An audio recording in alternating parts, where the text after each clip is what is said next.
Well, greens are one of the few crops that can be grown year-round in the South, and strong demand means business is booming. SoutheastProduceWeekly.com's Chip Carter checks in with a South Georgia greens specialist. You might wonder why I'm standing in a snowbank in Georgia in April, but when you're growing greens in South Georgia, you need a lot of ice to keep things fresh, 100 tons a day. We're at Baker Farms in Norman Park, Georgia. We're about to find out all about it from the experts. Here at Baker Farms, we are able to plant collard and kale every 2 weeks, year-round. We're fortunate enough to have some warmth from the Gulf in the wintertime to be able to grow throughout the winter. Then we also have that Gulf moisture in the summertime, which enables us to grow things throughout the summer. So we're just located in a unique area here in Southwest Georgia.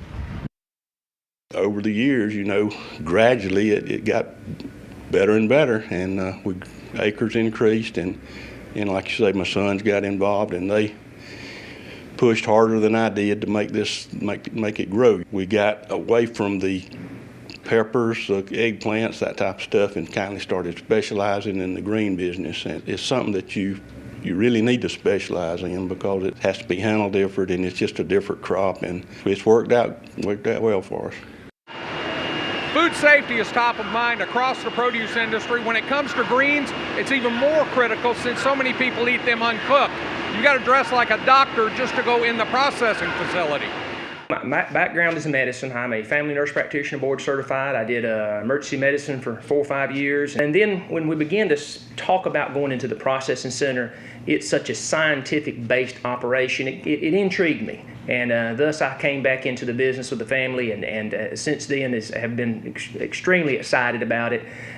Trying to bring into this operation a scientific-based food processing center. And it really has worked out well. The backbone of Baker Farms has always been the traditional greens, the collards, kale, turnips, and all the mustard. And we joke around, kale used to be a specialty crop.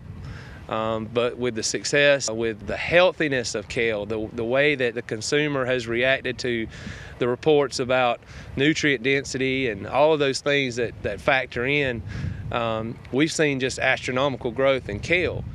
We started out small, and over the years it's grown, and I think in the future we're going to have some farm herds here because we've got some granddaughters that's on tractors, and we got a bright future. People always knew greens were good. It's just been a few years since we realized also that they are just so good for you. That's what's driven the growth in the market. There's no end in sight. In Norman Park, Georgia, I'm Chip Carter from SoutheastProduceWeekly.com, reporting for RFD-TV. Thanks for the report, Chip. Now, nutritional research has kept the greens market growing for a decade, and statistics do suggest that Millennials and Generation Z will drive growth by at least another 10% over the next 5 years. We'll look for more reports from Chip, including a look at the southern spring vegetable production and an update on Vidalia onion season. You can log on to SoutheastProduceWeekly.com for the latest in produce news.